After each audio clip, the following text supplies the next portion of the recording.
Next వచ్చినటువంటి advance in the treatment ఏంటంటే immunotherapy. So immunotherapy అనగా ఇమ్యూన్ చెక్ పాయింట్ ఇన్హిబిటర్స్ అంటాం. సో బేసికల్గా మనకి లంగ్ క్యాన్సర్లో ఉపయోగించేటువంటి ఇమ్యూనోథెరపీ డ్రగ్స్ వచ్చేసేసి పెంబ్రోలిజిమాబ్, నివోలుమాబ్, డుర్వాలుమాబ్, అటెజోలిజిమాబ్ అనగా ఫస్ట్ వెరైటీ వచ్చేసేసి PD-1 ఇన్హిబిటర్స్ అంటాం.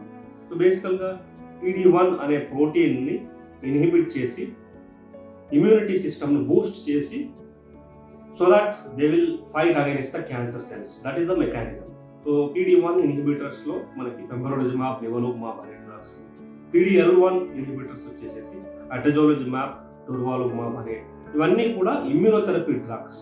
సో ఇవన్నీ మనకి చాలా కామన్గా లంగ్ క్యాన్సర్ ట్రీట్మెంట్లో ఉపయోగించడం జరుగుతుంది. So and these drugs are especially useful for those patients who have high levels of receptor, protein receptor called as PD-L1 expression ఎక్కువ ఉన్న వాళ్ళకి ఈ డ్రగ్స్ చాలా ఎఫెక్టివ్గా వర్క్ చేస్తాయి.